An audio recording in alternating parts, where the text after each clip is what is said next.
Hi, and welcome to Market Conversations. Just want to do a quick video on Alibaba. This stock has been getting beat down day after day, and I was scared that this would happen. Once it broke the resistance from 2019, it would get ugly, and it did.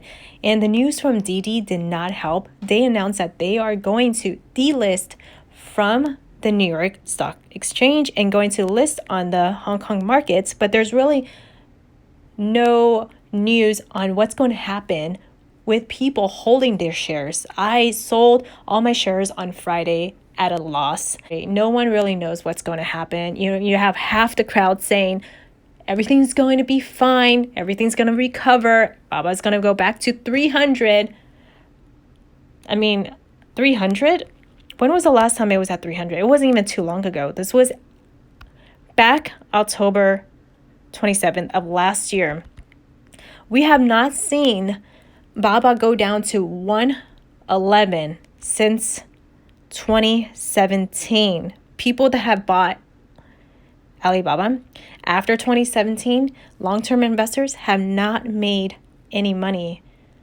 It's scary, and I don't know what next week is going to bring because there is just so much negative sentiment around the stock. I have Alibaba, I have NIO, I have Pinduoduo. NIO was down quite a bit on Friday as well. It was down 11%. I think now what we have to do is hedge our portfolio, especially if we're holding a huge amount of position in any of these Chinese stocks. I think Baba is the one that's getting hit the most for some reason. This stock, like I said, was trading around 319 last year into a low of 108 on Friday. I have mentioned about buying puts before, and now they are very costly. They are costly because the stock did go down and because the IV has gone up to over 100%. I have not seen Alibaba have an IV over 100%. That's just mean that this stock is very, very volatile. It's great for option sellers. It's great if you haven't got into Alibaba and you do think that Alibaba will eventually recover. You can sell cash secure puts and receive a very generous premium. Even for a weekly, you go to 100 strike price, you're receiving $315. But there is still a risk that Alibaba can go down to 100. We have seen it go from 160 to 111 in just 2 weeks.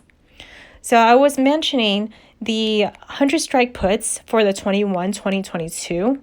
This was last week, 1 week ago. These put options were worth $200. They're now worth $800.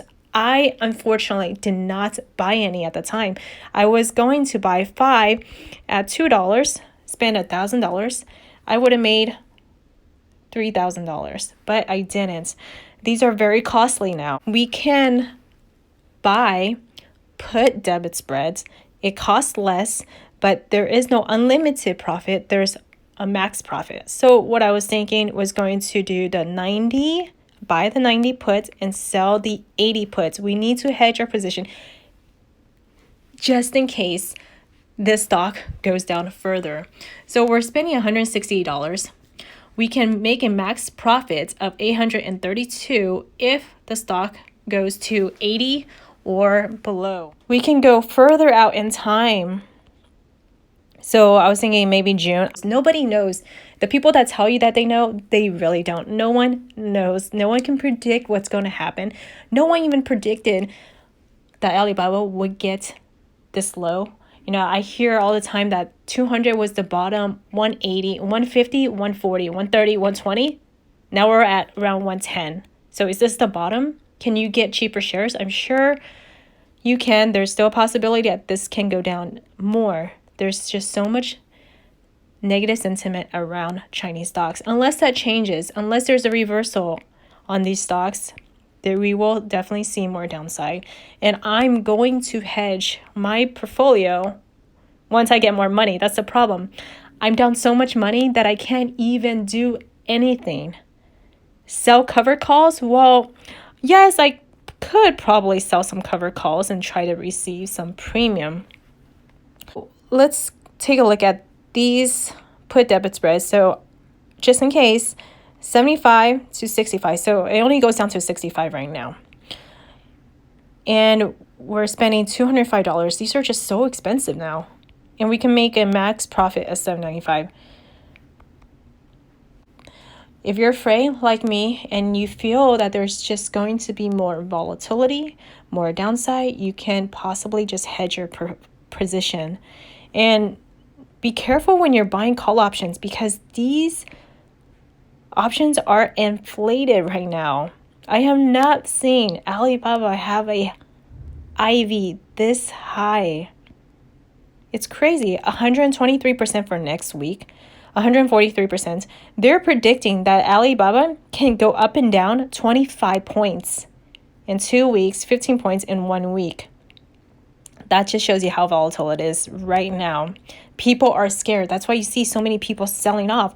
Why would people sell off at this price? Because people are terrified. It doesn't even matter how good the fundamentals are. It doesn't matter. We all know Alibaba is undervalued, but the fear is overtaking everyone, even myself. I'm scared. I'm scared that we're going to see more downside, which I'm pretty sure we are. And if you're on margin, well, that's a different story. Now we have to worry not only about our margin calls, finding a way to pay for it. Our brokerage will take action and liquidate our portfolios if we can afford the margin. So I am currently on margin. That's why I am scared. I'm scared that we're going to see more downside. Let me know your thoughts, guys. Are you holding onto your shares or did you throw in the towels and say bye to all the Chinese stocks? Today after the ride-hailing company said it would delist from the New York Stock Exchange and pursue a listing on the Hong Kong's exchange. Instead, it's seen as a preemptive move as Chinese-based U.S.-listed stocks face ongoing regulatory scrutiny. Chinese stocks under pressure today and this year. The K-Web China Internet ETF cut in half in 2021. Your Trading Nation team today is Craig Johnson of Piper Sandler and Ava Ados of ER Shares. And Ava, I guess the regulatory risks sort of outweigh the benefits of owning Chinese tech. Absolutely. We have eliminated our China exposure. Over the last year or more, we have seen a series of unpredictable news announcements that have been detrimental to Chinese investments, especially ADRs. And that's just another reminder that the regulatory risks associated with them exceed and are overweight any potential benefits that you can have with their growth names. Craig, what's the trade? You know, the trade is, the chart says it all, Seema. When you look at this, you can see it just purely looks like people are trying to catch a falling knife. You're making 5-year new lows in here on the BKCN. And if you drill down now into looking at the BABA chart, that's 10% of that particular index. There is no indication we're getting anywhere close to making a bottom. The evidence says at this point in time, Seema says pass on this and wait for clear evidence that a bottom is getting set.